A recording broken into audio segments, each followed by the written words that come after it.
Fallout 76, man. Where do I even start? Oh, where do I start? I love this game. Absolutely love this game. In spite of all the negativity and reviews from YouTubers and professional journalism, just like, who was it? Metacritic, user reviews, and PC Gamer, I believe it was, and there's several dozen YouTube channels that have just hated this game so much. Oh God! Oh God, I wasn't expecting. Whew. Well, that clenched me up a little bit. Hold on. Hold on. I got something for that ass. No, I don't. Oh my God!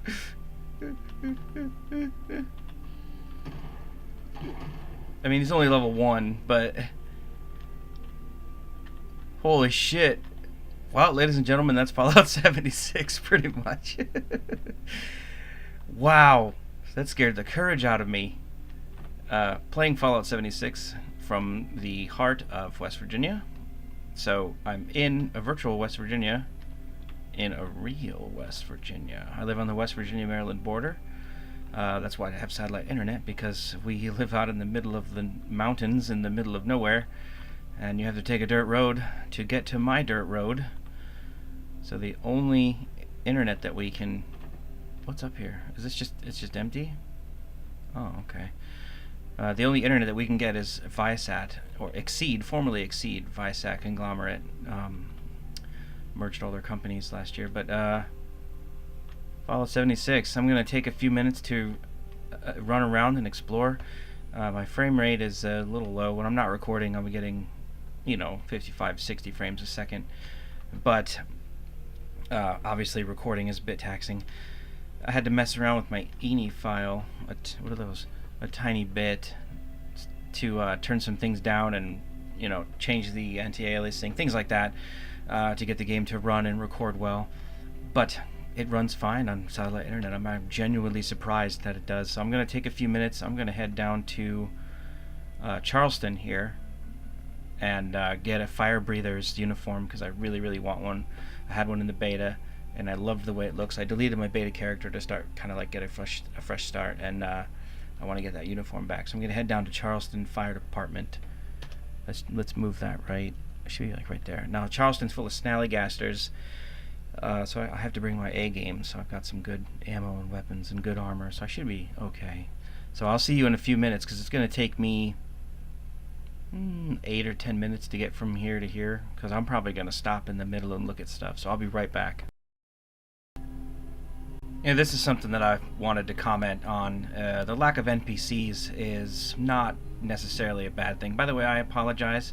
My shadows look like trash, because they're on like the lowest setting, because I couldn't get them to run on any higher settings than that and still be able to hold decent frame rates and record.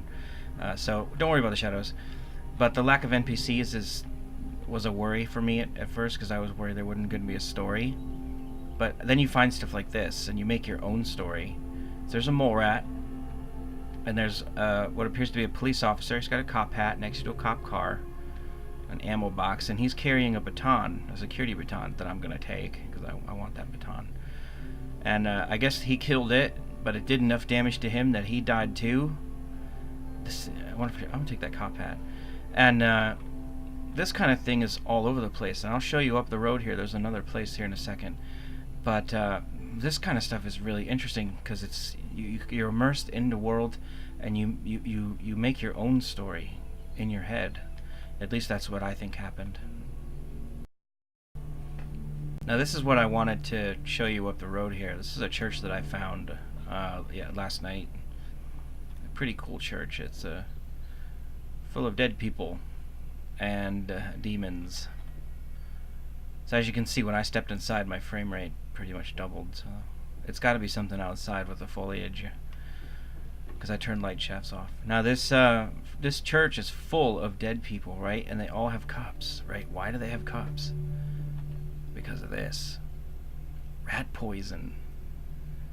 They killed themselves in, like, I guess it was the service to this demon. It almost looks like a Wendigo, which are actually in the game.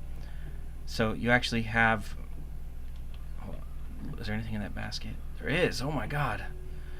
You actually have, can I, oh, it won't let me take them. Must be a clipping issue. You actually have lore. Well, this one was in a wheelchair, just scattered about like this. You have him, the preacher man, he killed himself. Burnt book and rat poison everywhere. I haven't found any holotapes or notes in here, but that's also because I may not have been looking hard enough. So I don't know what happened here other than they killed themselves. There's nothing up here. You know what, I'm gonna turn my light off. I don't want to ruin the ambience. So blood on the walls. You walk up here, nice ambient lighting. You got another one of these demon statues they made of human remains and deer skulls. And then you've got this guy who's stuck through a sharp piece of rebar. He's probably been murdered as a sacrifice to this demon. So there may be something that spawns here, like a high-level Wendigo or something. And then you have this, you know, rat poison everywhere. And then these, what makes me creeped out is these two chairs right here. There's like velvet chairs, like they were watching. And that's kind of creepy to me. So I'm gonna go up in the tower. Nothing in there. Nothing in there.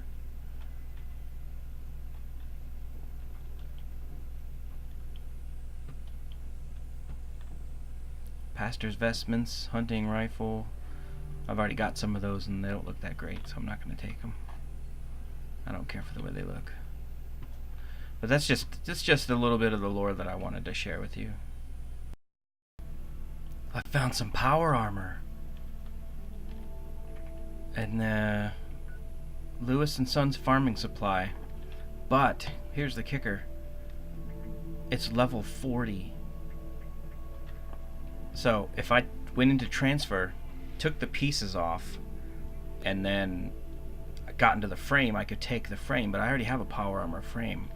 And I don't really need or want these pieces, but I could take them, bring them back to my camp, and maybe scrap them.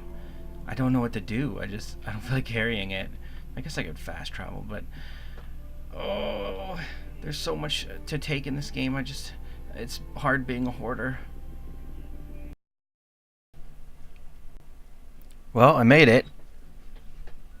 Charleston Fire Department. But to get from my camp, I took this road, went all the way to Camden Park, cleared out Camden Park, came back up, found a baller-ass rat roach wearing a hat, and then messed around in here a little bit. Took me 2 hours to get here because I was just messing around, but welcome to the North Charleston Fire Department. Now, I already talked to this Protectron here and got joined the Fire Breathers. So I'm going to go back here, take my written exam, and then I'm going to head out to Charleston. I'm going to get this pie one day. It's only a matter of time. I got one in Fallout 4 because they were constructible with a mod. And I made probably 40 of them all in a row, and I went down the row, all down the row, and got one. I think it's tied to your luck skill, but I'm not sure. Anyway, the Fire Breather physical core starts over there, so I'm only moments away from my Fire Breather outfit. Alright, I got it. My Fire Breather outfit. Look at it, isn't it beautiful? It only took 5 hours, but that was because I kept getting distracted, not because it was a difficult thing to do. I could have ran right here. But I'm glad you went with me on this journey, and I hope this video is not too long, but I'd like to thank you guys for watching. If you're interested in my channel, go ahead and hit that subscribe button, give me a like. There's going to be some more footage. We're going to work on Anthem next year. Monster Hunter World's coming up. Thanks for watching, guys.